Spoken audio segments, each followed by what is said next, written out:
اللہ رب العزت نے اس دنیا کو پیدا کرنے سے پہلے اس کو فنا کرنے کا ارادہ فرمایا تھا۔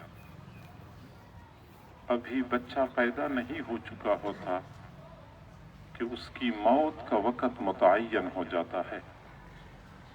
پیدائش سے پہلے موت کا وقت متعین ہو جانا دنیا کی بے ثباتی کی سب سے بڑی دلیل ہے۔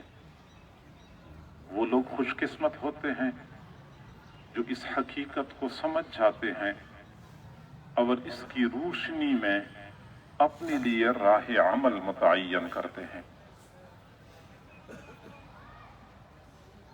عام طور پہ موت کو ایک دہشت، ایک مصیبت اور ایک آفت کے طور پہ پہچانا جاتا ہے۔ موت کا لفظ سنتے ہیں لوگ پریشان ہو جاتے ہیں، ڈر جاتے ہیں، خوفزدہ ہو جاتے ہیں۔ حقیقت یہ ہے کہ موت ایک مصیبت ہے، موت ایک آفت ہے، لیکن یہ ان لوگوں کے لیے ہے جو اللہ کو نہیں مانتے یا اللہ کے حکموں کو نہیں مانتے۔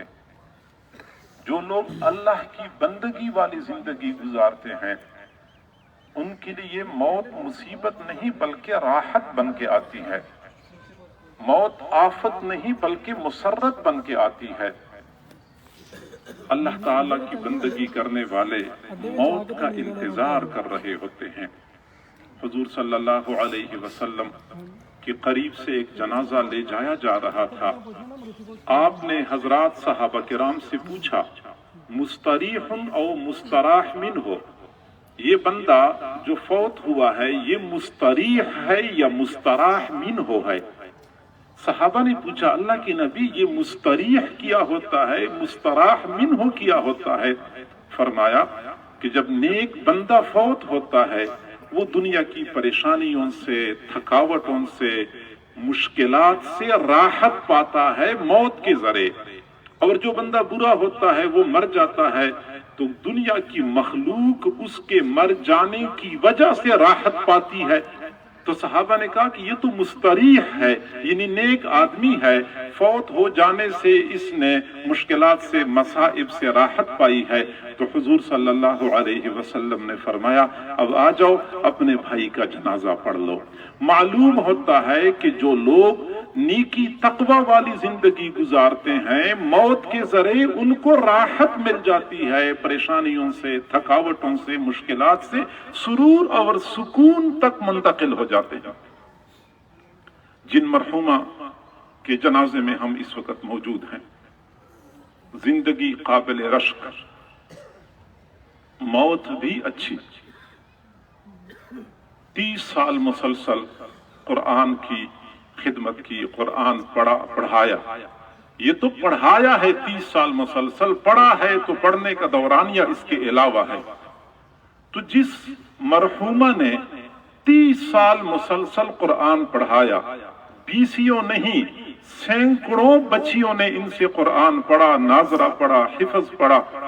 علامہ ابن قیم رحمت اللہ علیہ فرماتے ہیں کہ سعادت مند بندہ وہ ہوتا ہے جس کی آنکھیں تو بند ہو جاتی ہیں لیکن پیچھے سے ملنے والا اجر بند نہیں ہوتا، اجر کا سلسلہ اسی طرح جاری و ساری ہوتا ہے۔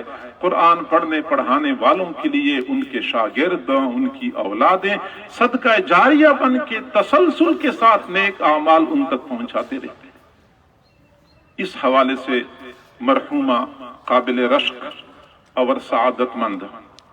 پھر آپ لوگوں کو معلوم ہے کہ درخت اپنے پھل سے پہچانا جاتا ہے، والدین اولاد کے ذریعے پہچانے جاتے ہیں۔